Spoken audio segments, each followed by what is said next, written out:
소중한 나.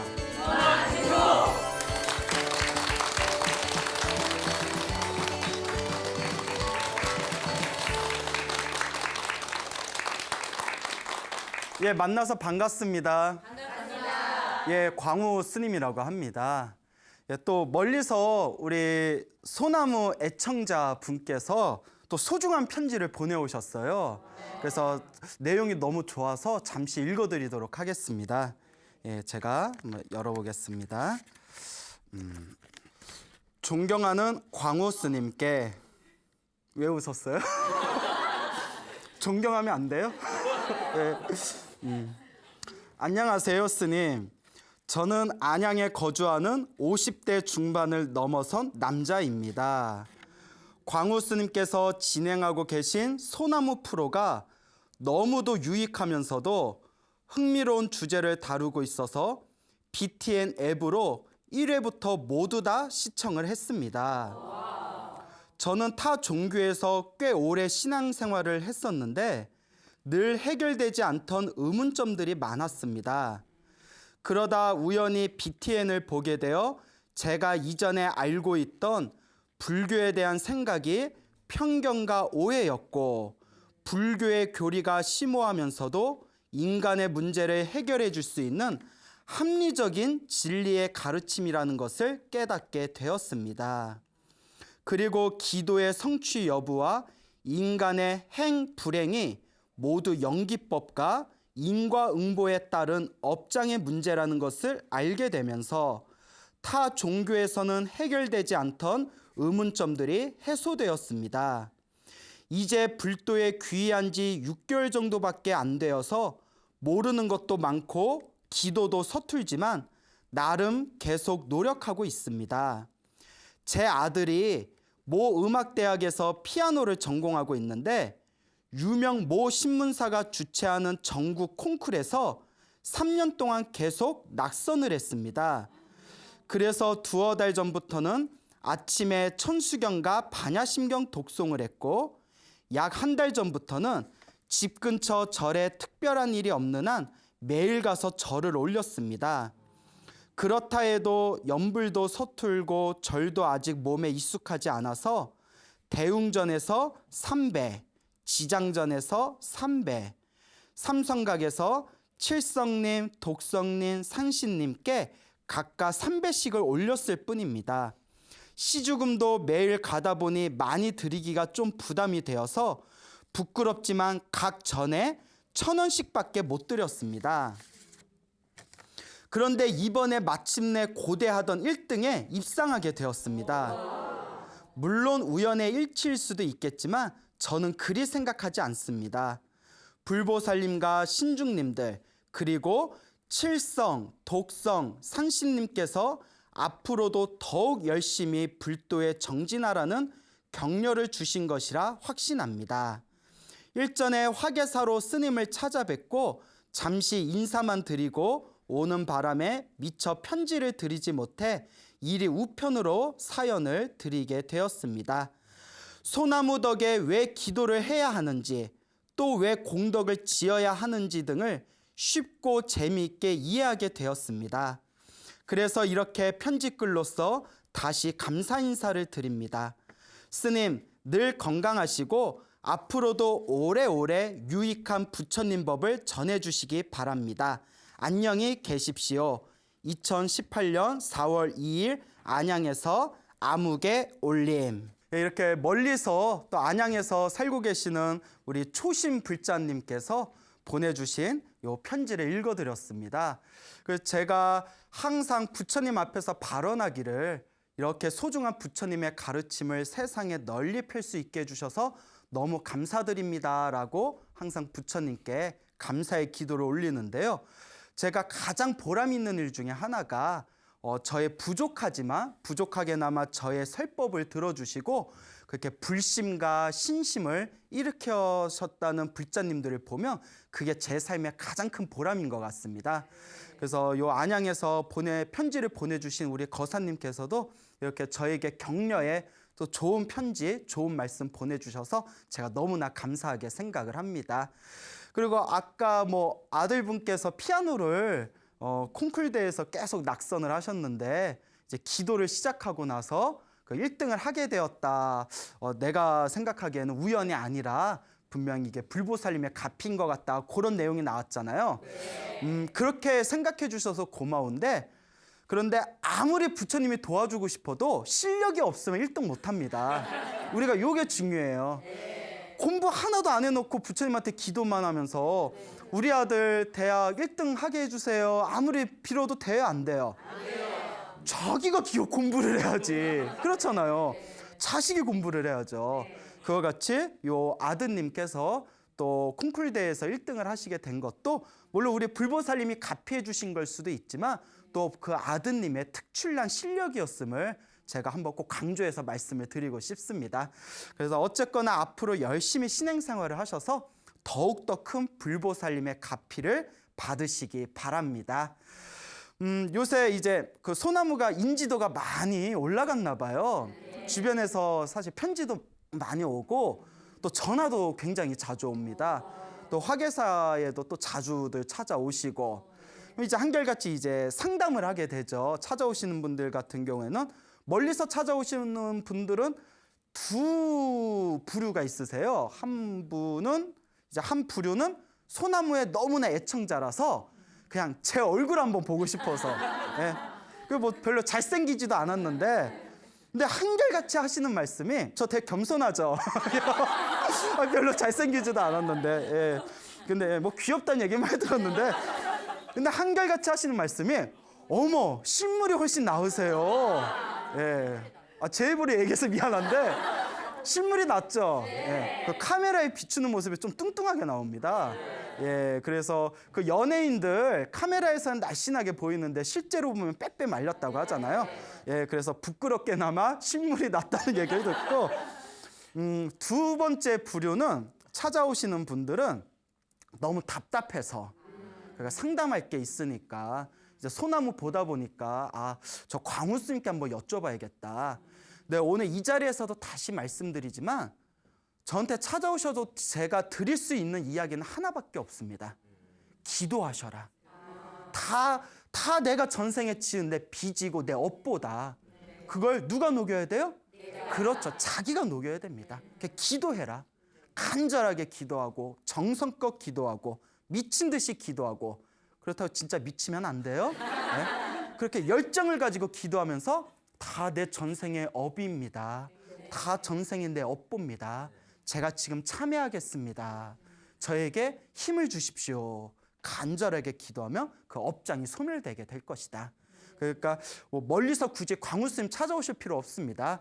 BTN 열심히 보시고 소나무 열심히 보시고 그 기도 열심히 하시고, 기도만이 여러분들을 구원하게 될 것입니다. 그리고 기도만 해서는 또 안 돼요. 기도하면서 복도 함께 져야 됩니다. 다른 사람에게 복 짓지 않고 자기 기도만 하는 것은 또 다른 의미의 이기주의가 될 수 있습니다. 그러니까 나 좀 그냥 아무것도 안 해놓고 부처님 앞에서 나 좀 그냥 도와주세요. 뭐 도와줄 건덕지가 있어야. 근데 남한테 베풀고 복을 짓고 선업을 짓고 공덕을 지으면서 기도를 할 때 더욱 강력한 가피를 받게 된다라는 것을 우리 불자님들이 꼭 명심하시길 바랍니다. 그래서 가끔 스님 기도 열심히 했는데도 생각하는 것만큼 일이 잘 안 풀려요 하시는 분들은 내가 이기주의의 마음으로, 이기적인 마음으로 내 기도만 하지는 않았는지 한번 반성해 보시기 바랍니다. 반드시 기도도 하면서 남에게 베푸는 그런 복을 짓는 마음도 중요하다라는 것을 우리 불자 여러분들께서는 기도하는 찰나찰나 항상 마음속에 복과 선업과 공덕도 짓겠다라는 이 마음을 굳게 세우시길 바랍니다. 알겠죠? 네. 며칠 전에 화계사로 전화가 왔어요. 이 순천에 살고 계시는 이제 박자, 정자, 우자 되시는 박정우 거사님께 전화가 왔는데 78살이시래요. 78살이신데 이 박정우 거사님께서 소나무에 아주 그 애청자시랍니다. 그러면서 당신도 신비한 가피를 받은 게 있어서 소개하고 싶어서 전화해 주셨다고. 그래서 제가 뭔데요? 이렇게 여쭤보니까 이 거사님이 하신 말씀이 96년도였대요. 96년도면 지금으로부터 몇 년 전이죠? 23년 됐죠. 그러니까 약 20년 전입니다. 1996년 12월 30날, 그것도 또 정확히 얘기해 주시더라고요. 12월 30날 지리산에 칠부람의 참배를 가셨답니다. 지리산 칠부람 아세요? 몰라요? 옛날에는 몰라요 할 때도 좀 부끄러워하는 느낌인데 이제는 그냥 다 내려놨어. 예. 뭐 모르는데 어쩔 거야? 그래요. 한번 가보세요. 예, 지리산 칠부람 절이 너무 좋아요. 아주 절이 좋습니다. 칠부람에 가셔서 거기서 이제 대웅전에서 부처님께 이제 삼배를 올렸답니다. 그래서 어떤 마음을 일으키셨냐면 이제 새해가 시작되잖아요. 97년 새해가 시작되니까 새해는 제가 조금 더 발전하게 해주십시오. 제가 조금 더 성숙하게 해주십시오라고 발언을 하면서 다 절을 올리면서 불전함에 2만 원을 넣으셨대요. 그리고 또 2만 원 넣었다 이렇게 또 얘기를 해주시더라고요. 2만 원을 이렇게 넣고 새해는 제가 좀 발전되게 해주십시오. 다 인사를 드렸는데 그날이 며칠이었다고요? 예, 30날이잖아요. 네, 그 다음 날 마지막 그 날이 31일이잖아요. 31일 날 이제 밤 이렇게 잠에 드시는데 집에서 밤 이렇게 잠에 드실 때 마음에서 또 한번 그 울컥거린 마음이 생기더래요. 아, 내가 새해는 좀 달라져야 되는데, 새해는 내가 좀 변화가 있어야 되는데, 이제 내년 새해가 시작되면 내가 좀 발전이 있어야 되는데, 그래, 제발 담배라도 좀 끊자, 이런 생각이 들더랍니다. 우리 많은 남자분들께서는 항상 새해 목표 중에 하나가 담배 끊는 거라고 하잖아요. 예, 근데 못 끊죠. 예, 대부분 못 끊으시더라고요. 오죽하면 뭐 담배 끊은 사람하고는 절대 딸 주지 말아라, 사위 삼지 말아라, 뭐 이런 얘기가 있을 정도잖아요. 독하다고. 그런데 새해에는 제발 담배라도 좀 끊게 해주십시오 하면서 부처님한테 기도드리면서 잠에 들었대요. 그런데 그 다음날 97년 1월 1일 눈에 딱 떴는데 아침에 눈에 뜨면 제일 먼저 무슨 생각부터 들까요? 담배 생각이 안 나더래요. 그분이, 예? 그분 말씀이 희한하게 담배 생각이 안 나더래요. 이상하다 하다가 더 놀라운 걸 발견한 게 뭐냐면 그분이 평생 담배를 피셨는데 담배 중독이에요. 담배를 끊니 많이 뭐 끊어야 되니 많이 하는 의지도 필요 없이 저절로 금연이 됐대요. 아무런 고통 없이, 아무런 노력 없이, 아무런 괴로움 없이 그날로 담배가 뚝 끊기셨대요. 그래서 여러분, 금연하고 싶으면 칠부람에 가세요. 칠부람에 가서 불전에 얼마 넣으라고요? 환율 올랐잖아. 예? 96년 짜장면값 계산해가지고 2만 원 플러스 20년 이제 환율 오른 거 쳐서 제발 담배 끊게 해주세요 하면서 제가 좀 우스개로 얘기했는데 거사님이 당신이 너무 신기하시대요. 그렇게 끊으려고 해도 못 끊었던 담배를 내가 새해에는 발전이 있어야 되는데 31일 날 밤에 잠에 들면서 제발 담배라도 끊어야 되는데 하면서 부처님한테 이렇게 기도드리다가 딱 잠에 들었는데 그냥 뭐 노력하지도 않고 담배가 저절로 뚝 끊기셨대요. 지금까지 담배를 한 번도 안 피셨고 피고 싶은 마음도 없으시대요. 그래서 당신 너무 신기해가지고 이것도 값인 것 같다 해서 이제 소나무 애청자로서 그냥 많은 분들에게 좀 당신 이야기를 소개하고 싶어서 저한테 이제 전화를 드렸다 이렇게 말씀을 하시더라고요.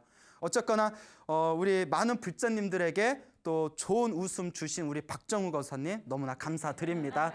이 프로 보시면 아마 좋아라 하실 거예요. 자, 그리고 또 너무나 감동적이고 너무나 또 소중한 제가 어느 불자님의 가피 체험담을 또 직접 듣게 되었습니다. 그 수원에서 살고 계시는 자비신보살님이란 분이 계세요. 자비신보살님, 자비심이 많으신가 봐요. 자비신보살님이라고 계시는데 올해 68이시래요. 68. 이제 남편 계시고 이제 쓰라에 이제 아들 이제 3명이 있는데 이분께서 불자로 살아오시면서 힘들고 괴로운 일들이 있었는데 부처님의 기도를 통해서 너무나 지혜롭게, 너무나 신비롭게 극복을 훌륭하게 잘 하셨답니다. 정말 부처님의 가피를 통해서 힘들고 괴로운 상황에서 그런 가피를 받으신 그런 아주 소중한 당신의 이야기를 저에게 전해주셨습니다. 처음 이제 기도를 본격적으로 시작하게 된 게 30년 전쯤이래요. 약 30년 전쯤에 이제 당신이 교직에 있었대요. 68의 교직 생활을 하실 정도면 그 당시에는 상당히 엘리트 여성이시죠. 예. 그리고 이제 남편도 공부하시는 학자라서 남편은 대학교에서 공부만 하시고 그 생활비를 당신이 버셨대요. 그 남편분께서 부인복이 있는 거예요. 부인께서 여보, 내가 생활비하고 애들은 내가 키울게. 당신은 공부만 해요. 예, 전생에 복을 많이 주셨나 봐요. 예. 그래서 내가 다 이제 벌어서 알아서 내가 집안 이렇게 제가 잘 살림을 살 테니까 당신은 공부만 하세요 해서 남편분께서 그냥 공부만 열심히 하셔가지고 40대 중반에 이제 박사학위를 따셨어요. 그래서 이제 교수직을 얻으셔야 되는데 근데 이제 자리가 잘 안 나왔대요. 그때 어느 스님의 권유를 듣고 그때부터 기도를 엄청 열심히 했대요. 부처님, 제발 내 남편 교수 되게 해주세요. 어떻게 보면 좀 사적인 기도죠. 예, 우리 남편 제발 교수 좀 되게 해주십시오. 우리 교수 그 자리 좀 나와서, 좋은 자리 나와서 우리 남편 열심히 공부한 우리 남편 교수 좀 되게 해주세요 하고 아침 저녁으로 간절히 기도하셨대요. 정말 열심히 기도하셨답니다. 그렇게 기도를 열심히 하셨는데 결국 남편이 딱 이름만 대면 알만한 명문대학교의 교수가 되셨답니다. 저는 어느 대학교인지 아는데 이제 개인 사생활이 있으니까 그건 이야기를 안 할게요. 예, 말하고 싶다고. 예, 그래요. 참을게요. 하여튼 이제 명문대학교의 교수가 되셨답니다. 그리고 그때부터 부처님 은혜 덕분에 우리 남편이 교수가 됐다. 그래서 부처님 은혜 갚는 마음으로 절을 열심히 다니시고 계속 기도를 열심히 하셨답니다. 그러다가 8년 전이었대요. 지금으로부터 8년 전에 큰 사건이 터집니다. 그 캐나다에 살고 있는 시동생이 있었대요. 근데 시동생이 사업이 다 망하고 부인하고도 이혼을 해가지고 귀국을 했답니다. 시동생이 갈 데가 없으니까 이제 형한테 이제 의지를 하면서 살고 있었는데 가만히 있으면 좋잖아요. 사채를 50군데를 돌았대요. 시동생이 사채 50군데, 그러니까 조금씩 50군데를 돌아가지고 약 1억 6천만 원을 빌렸대요. 사채 빚을. 문제가 뭐냐? 자기 형, 그러니까 당신 남편 이름으로 담보를 했다는 거예요. 네? 빚을 자기 남편 앞으로, 형 앞으로. 근데 이게 일이 잘 안 풀려가지고 이게 완전히 뒤집어졌다는 거예요. 그 빚을 다 누가 떠안게 됐어요? 형이 떠안게 되잖아요. 이 보살님이 속에 바싹바싹 타는 거예요. 1억 6천도 1억 6천이지만 그 이자가 엄청나대요. 사채가 이자 엄청나답니다. 여러분, 이 소나무를 애청해 주시는 우리 불자 여러분, 아무리 급해도 사채는 쓰지 마세요. 너무 사채가 쓰고 싶으면 수박 화채를 해드리세요. 예? 속에 수박 화채 마시고 그거 드시고 속 푸세요. 예? 그래서 사채는 함부로 쓰는 게 아니랍니다. 이자 빚이 엄청나대요. 또 우리 혹시 저기 소나무 팬 중에 사채하시는 분 있으면 좀 서운하다 할 수 있겠지만 그 사채 위험성에 대해서 많이 듣지 않았습니까? 뭐 급하면 쓸 수도 있겠지만 하여튼 되게 위험하다는 얘기가 있지 않습니까? 그래서 좀 검소하게 사시고 어쨌거나 이 보살님이 속이 바싹바싹 타시는 거예요. 그거 어떡해요? 그래서 그 수원에서 자기가 이제 모시고 있던 어른 스님을 찾아갔답니다. 그 큰 스님을 찾아가서 스님 어떡합니까? 이거 어떡하면 좋아요? 하니까 큰 스님께서 기도해라. 오직 부처님한테 의지해라. 기도하면 반드시 도와주실 것이다. 지금부터 이 일이 해결될 때까지 오로지 아침에 눈 뜨면 저녁에 잠들 때까지 기도만 해라 했답니다. 자, 이게 중요해요, 여러분. 여러분 삶에 정말 힘들고 괴로운 일이 생길 때 엄밀히 말하면 누구 원망할 필요도 없어요. 결국 누가 지은 업보다? 내가 지은 업보다. 이 인과 업보가 정말 무섭습니다. 괜히 그 사람이 나한테 피해 준 게 아니고 괜히 그 사람이 나를 곤란하게 한 게 아니거든요. 전생에서부터 얽히고 얽힌 서로의 빚이 있는 거예요. 그러니까 이 업장을 소멸해야 된다. 왜 뭐 빚 있어요? 왜 갑자기 왜? 네. 자, 그래서 아침에 눈 뜨면 저녁에 잠들 때까지 오직 관세음보살만 불렀대요. 관세음보살 다 아시죠? 네. 아침에 눈 뜨면 제일 먼저 여러분 사람들이 이런 상황에 처하면 아침에 눈 뜨면 제일 먼저 무슨 생각부터 하냐면 아이고 그 자식, 아이고 때려 죽여도 시원찮을 자식. 예? 그러면서 자꾸 난 원망하는 생각을 하거든요. 아무런 도움이 안 됩니다. 정말 힘들고 괴로울 때, 정말 견디기 힘든 하루가 다가왔을 때 아침에 눈을 뜨면 제일 먼저 누구를 불러라? 관세음보살을 불러라. 관세음보살, 관세음보살, 관세음보살. 그러니까 계속 관세음보살 부르고 저녁에는 또 법화경 사경을 2-3시간씩 하셨대요. 그 법화경이라고 아시죠? 네. 그 소나무에서도 법화경 사경에서 가피받은 이야기 여러 번 해드렸잖아요. 네. 그 아침에 눈 뜨면 저녁까지 계속 관세음보살을 부르고 너무 힘들어서 기도할 시간이 없으면 연불 테이프를 틀어놓고서라도 들었대요. 귀로 관세음보살 듣다 보면 저절로 연불이 되니까. 그리고 계속 저녁에는 법화경 사경을 하고 그렇게 한 달이 지났답니다. 근데 별로 해결할 기미가 안 보이더래요. 이럴 때 대부분 많은 분들이 아유 기도해봤자 효과 없네 하고 때려치우는 경우가 있어요. 아닙니다, 여러분. 끝까지 밀고 가야 됩니다. 되든 안 되든 끝까지 밀고 가야 돼요. 이분이 한 달이 지나고 기도 시작한 지 약 60일이 지났을 때 어느 날 기도하다가 이렇게 잠에 들었는데 이제 꿈을 꾸셨대요. 꿈이 또 신기해요. 꿈을 꾸셨는데 이분 말씀이 꿈에서 당신이 이빨이 우두두둑 하면서 이빨이 하나도 남김없이 다 빠지는 꿈을 꿨대요. 그 이빨 빠진 꿈이 흉몽이라고 하잖아요. 이빨이 후두두둑 하고 다 떨어졌는데 피는 안 나더래요. 피는 안 나고 이빨만 후두두둑 다 떨어졌는데 그래서 우리가 무슨 뭐 비속어로 뭐라고 하죠? 뭐 강냉이 털었냐 뭐 이런 표현 있잖아요. 있잖아요. 뭐 강냉이 털었냐 우두두두두 떨어지니까. 아니 웃기려고 하는 얘기 아니라 속담 중에 못 들어봤어요? 그거 들어봤는데 왜 그래? 내가 뭐 없는 말 안 하잖아요. 우두두두 하고 이빨이 두두두두 떨어졌는데 그때 남편이 딱 나타나더래요. 그러더니 마당에 떨어진 이빨이 다 죽더랍니다. 죽더니 부인, 그러니까 자기 잇몸에다 다 박아주더래요. 이걸 전문 용어로 뭐라고 하죠? 임플란트라고 하죠. 임플란트. 응? 이렇게. 아니에요? 예? 그 떨어진 이빨 새로 박아준 거 임플란트라고 하잖아요. 아니에요? 맞는데 왜 그래? 예. 그러니까 이빨이 다 박아주더랍니다. 딱 들어도 범상치가 않죠. 그 요 보살님이 꿈에서 딱 깨셨대요. 희한하다, 희한하다. 이빨이 떨어진 거 흉몽인데 남편이 나타나서 다 박아줬잖아요. 희한하다 하는데 그 다음날 친정 오빠한테 전화가 왔답니다. 친정 오빠가 요 보살님이 오랫동안 낡은 차를 오랫동안 운전했대요. 그 이제 검수하셨나 봐요. 그래서 이제 뭐 대학 교수님 이제 사모님이신데도 그 낡은 차를 오랫동안 운전을 했는데 친정 오빠가 뜬금없이 너 그렇게 낡은 차 계속 운전하고 다니면 또 위험하고 내가 계속 마음에 걸렸다. 오빠가 돈 좀 보태줄게. 차 한 대 바꿔라 하면서 뜬금없이 차 바꾸라고 4천만 원을 보내줬대요. 그 꿈 꾸고 나서. 그 일단 4천만 원 받았어요.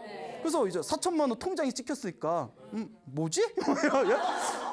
그런데 갑자기 그 30년 동안 절에서 기도하셨잖아요. 절에서 함께 기도했던 그 같이 공부하는 그 불자를 도반이라고 하잖아요. 오래된 도반들이 어디서 그 소문을 들었나 봐요. 그러더니 자기네들끼리 십시일반을 해가지고 이거 얼마 안 되는데 일단 급한 불부터 꺼. 우리가 조금씩 모았어. 그리고 이거 무이자로 여유가 되면 나중에 무이자로 갚아. 그러니까 일단 급한 불부터 꺼 하면서 5,500만 원을 가져오더라. 근데 이게 그분이 평소에 잘 사신 거예요. 그러니까 도반들이 어렵다는 얘기 듣고 서로 돈 모아서 5,500만 원 만들어줄 정도면 요 자비신 보살님이 제가 잘은 모르지만 평소에 덕이 많으셨을 거예요. 친한 친구지간에도 그렇게 못하거든요. 사실 우리 마음이 친한 친구가 빚더미에 앉아서 도와달라고 하면 네가 사고 쳐놓고 왜 나한테 그러냐? 약간 이런 감정 생길 수도 있거든요. 그렇잖아요.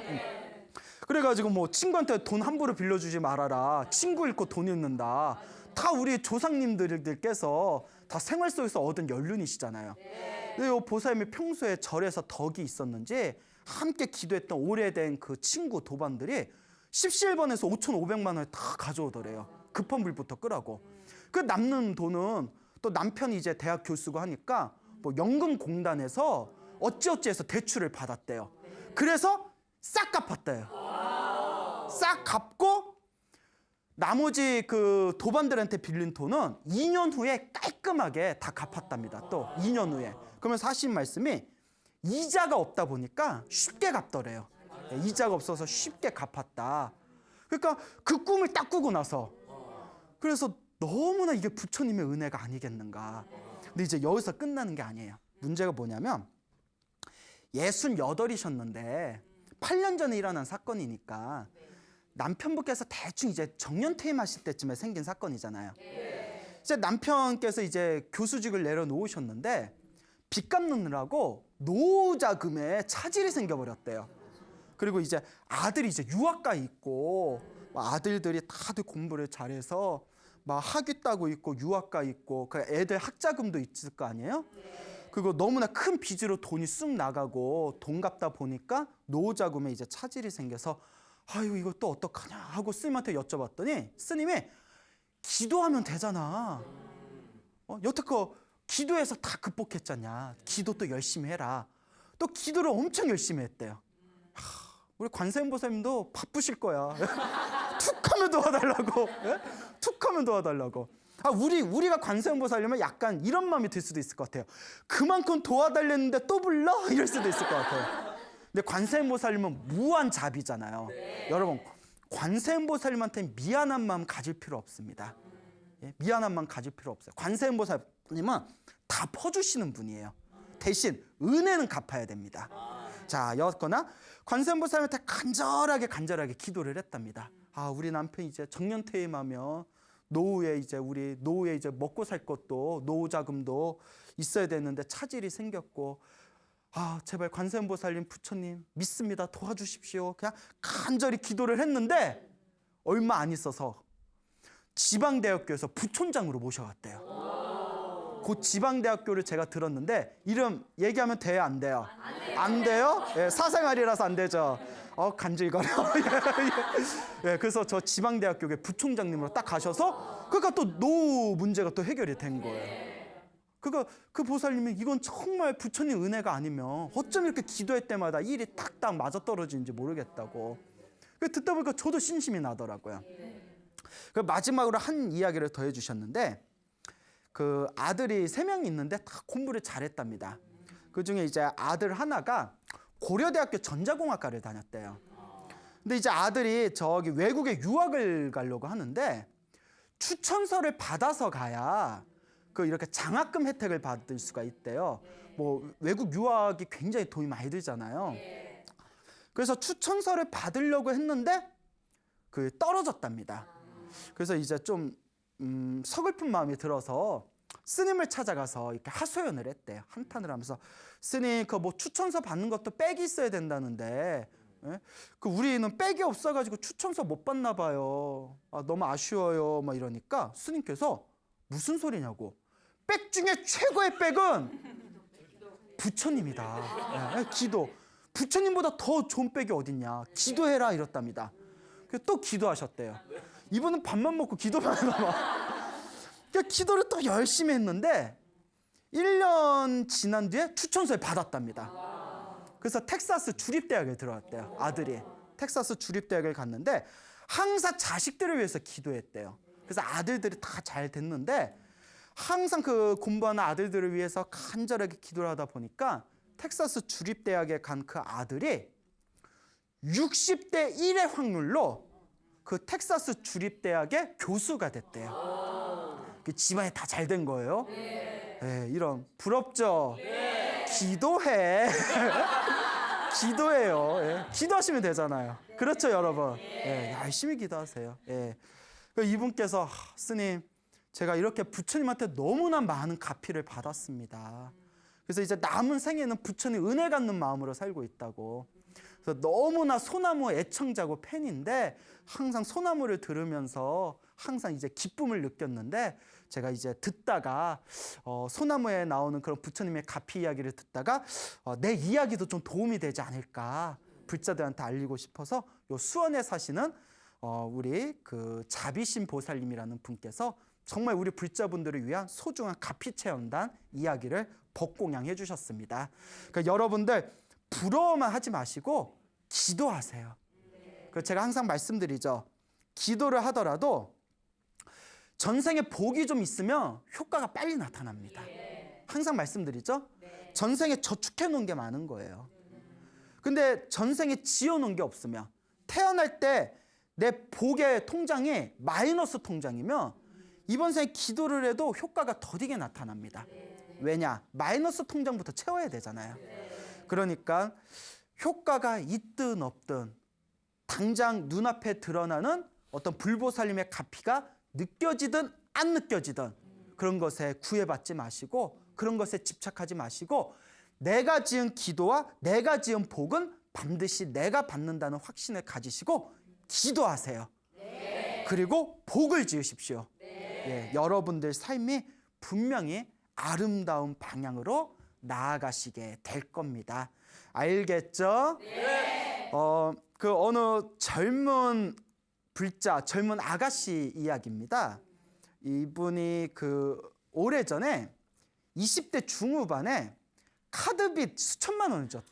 예, 카드빚을. 근데 그게 자기 놀려고 카드빚을 진 게 아니라 누구 아는 사람 도와주다가 카드빚을 져버렸답니다.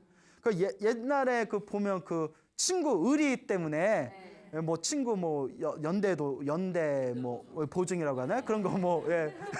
예. 혹시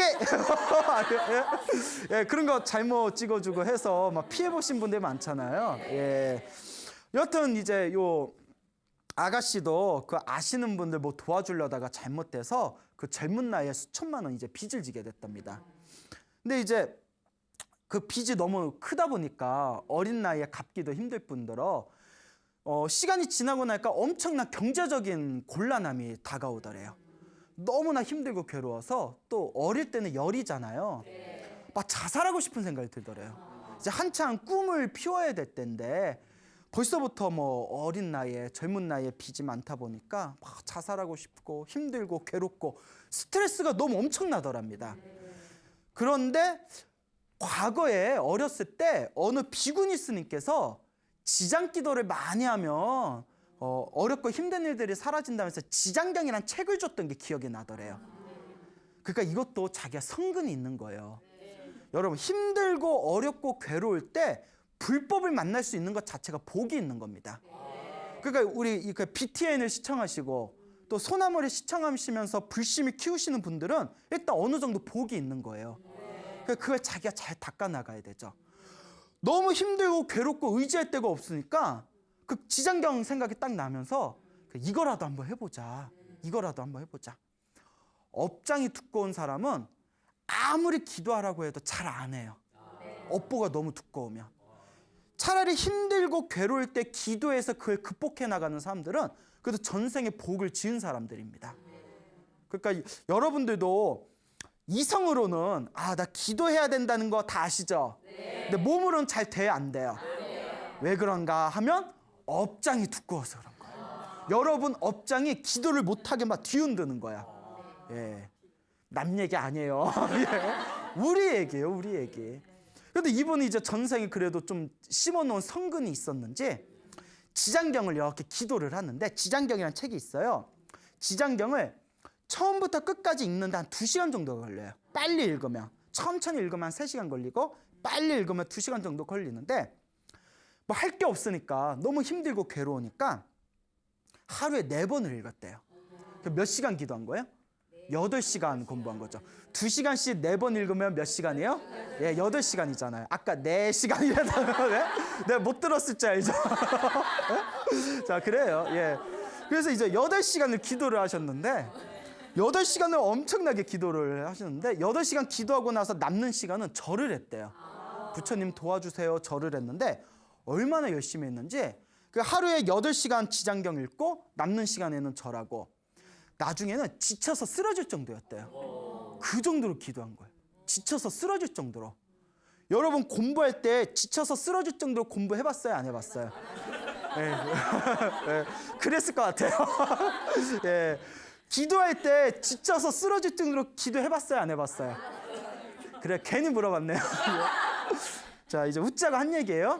그러니까 그만큼 마음이 간절하니까 얼마나 그 의지할 데가 없으면 내가 이거 하나 믿고 지쳐 쓰러질 정도로 기도를 했는데 어느 날 꿈을 꿨답니다. 그러니까 기도가 피가 이루어질 때는 한 번씩 그런 꿈들이 있나 봐요. 꿈을 꿨는데 꿈에 자기가 이렇게 큰 상에다가 이렇게 밥상을 차렸대요. 이렇게 요리를 잔뜩 이렇게 요리를 이렇게 장만을 해서 상에다가 큰 상에다 음식을 차려놨는데 어디선가 수많은 사람들이 막 오더니 막 음식을 막 집어먹더랍니다. 자기가 차려놓은 밥을. 근데 막 먹더니 아주 흡족한 표정을 지으면서 아주 든든하고 기분 좋은 그런 흡족한 표정을 지으면서 그 수많은 사람들이 다들 이렇게 어디론가 떠나는 꿈을 꿨대요. 그 깨고 나서 희한하다 했는데 그 꿈을 꾸고 나서 이상하게 일이 잘 풀리더니 어느 순간에 빚을 싹 갚아버렸대요. 이게 바로 갚이죠. 예. 여러분 힘들고 괴로울 때 기도하세요. 그 복을 지으십시오. 효과가 있든 없든 지금 당장 효과가 없더라도 야 내가 이렇게 기도했는데도 효과가 없는 거 보면 내가 전생에 더럽게 업보를 많이 졌나 보다. 그러니 내가 더 닦아야 되겠다. 더 닦아야지. 그렇게 자꾸 닦아 나가십시오. 예. 자 그리고 이 젊은 보살님이 또 한번 이런 경험을 했대요. 그들이 이렇게 틈틈이 기도를 했답니다. 근데 어느 날 꿈을 꿨는데 기도를 마치고 나서 꿈을 꿨는데 오빠가 있었는데 오빠가 꿈에서 이렇게 운전을 했답니다. 오빠가 이제 운전을 하고 가다가 교통사고가 났대요. 운전을 하다 교통사고가 딱 나는 순간 그때 어느 스님이 싹 나타나면서 오빠를 이렇게 안아주는 꿈을 꿨대요. 근데 여러분 그 지장보살상 불상 보신 적 있죠? 관세음보살님은 눈치 보니까 잘 모르는 것 같은데 예? 나를 속이려 드네. 보셨어요? 안 보셨어요? 지장보살상 보셨어요? 관세음보살님은 화려한 옷을 입으시고 머리에 왕관이나 이렇게 모자 같은 거 액세서리 같은 거 하고 계세요. 근데 지장보살님은 스님하고 똑같이 머리를 빡빡 깎고 이렇게 주장자를 들고 있는 모습이거든요. 다 기억나시죠? 예, 절에 가면 다 이렇게 지장보살님 모습 있잖아요. 그 지장보살님은 스님의 모습으로 나타나신다는 거예요. 근데 꿈에 오빠가 교통사고 날 때 그 스님이 나타나서 오빠를 이렇게 감싸주는 꿈을 꿨는데 꾸고 나서 꿈이 너무 생생해서 이게 무슨 꿈이지? 이게 무슨 꿈이지? 하고 있는데 갑자기 전화가 왔대요. 전화 딱 받았더니 병원인 거예요.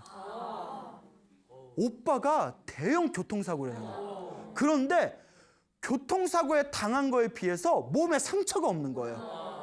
그래서 오빠가 아주 그 큰 사고였는데도 몸에 어디 하나 다친 데 없이 그래도 일단 병원은 가야 되잖아요. 그때 그 꿈이 그 꿈이었구나. 그래서 이 분께서 이 모든 게 정말 지장보살님께서 도와주시고 불보살님께서 도와주신 은혜다. 그래서 평생 자기가 어려운 이웃을 돕는다는 마음으로 부처님 은혜를 갚으면서 살겠다. 이렇게 또 당신의 그런 소감을 밝히신 이야기가 있습니다. 여러분 항상 말씀드리지만 내 앞에 펼쳐진 행복과 불행이 다 내가 지은 업입니다. 내 앞에 펼쳐진 행복은 내가 전생에 지은 선업이고 내 앞에 펼쳐진 불행은 전생에 내가 지은 업보고 악업입니다. 그러니까 일단 기도를 해야 됩니다. 좋으면 좋은 대로 기도하고 나쁘면 나쁜 대로 업장을 소멸하기 위해서 기도해야 됩니다. 기도를 하실 때 제일 중요한 거는 무슨 기도를 하든 효과는 똑같습니다. 꾸준히 하는 게 중요해요. 간절하게 꾸준하게 지장보살을 부르든 관세음보살 부르든 법화경을 하든 금강경을 하든 천수경을 하든 절을 하든 효과는 결국 하나로 통합니다. 대신 꾸준히 간절하게 해야 된다. 그리고 제일 중요한 게 기도할 때는 제발 도와주세요라는 생각도 하면 안 됩니다. 기도할 때는 오로지 뭐에만 집중해야 된다? 기도에만 집중하세요. 옛날부터 큰 스님들이 말씀하시길 마음이 무심이 될수록 마음의 망상이 사라지고 기도에 집중될수록 더 효과를 빨리 본다고 했습니다. 그러니까 소원이 있으면 기도를 시작하기 전에 한 번, 그 기도가 끝나고 난 뒤에 한 번 딱 부처님한테 소원 비시면 돼요. 다 알고 계시대요. 중요한 거는 기도할 때 딴 생각하지 말고 기도에만 집중해라. 그 기도하다가 자꾸 딴 생각이 일어나면 그냥 딴 생각이 일어나는가 보구나 하고 무시하고 그냥 기도만 해라. 사실 우리가 기도하면서 딴 생각 안 나면 벌써 다 도인됐어요. 그렇죠? 딴 생각 나는 게 정상이에요. 스님, 저는 기도했는데 딴 생각 하나도 안 나요. 둘 중에 하나예요. 도인이거나 그냥 아무 생각 없는 사람이거나. 그러니까 딴 생각 나는 건 당연한 겁니다. 근데 딴 생각이 나든 말든 망상이 생기든 말든 오로지 기도에만 집중해라. 이렇게 기도하고 복을 짓다 보면 여러분들의 업장이 술술 녹아서 사라지게 될 것이고 여러분들의 선업공덕이 늘어나시게 될 겁니다. 사람으로 태어나기 어렵고 불법을 만나기 어렵다고 했습니다. 이렇게 소중한 사람의 몸을 받게 되었고 이렇게 훌륭한 부처님의 법을 만났으니 여러분 이번 생에 시원하게 업장소멸하고 넉넉하게 복을 좀 많이 지으시기 바랍니다. 여러분 행복해지고 싶습니까? 네. 행복한 삶을 창조하고 싶습니까? 네. 복을 지으십시오. 선업을 지으십시오. 공덕을 쌓으십시오. 복과 선업과 공덕의 힘이 여러분들을 진정한 행복의 길로 이끌어 줄 것입니다. 여기서 마치겠습니다. 소중한 나 무한 행복.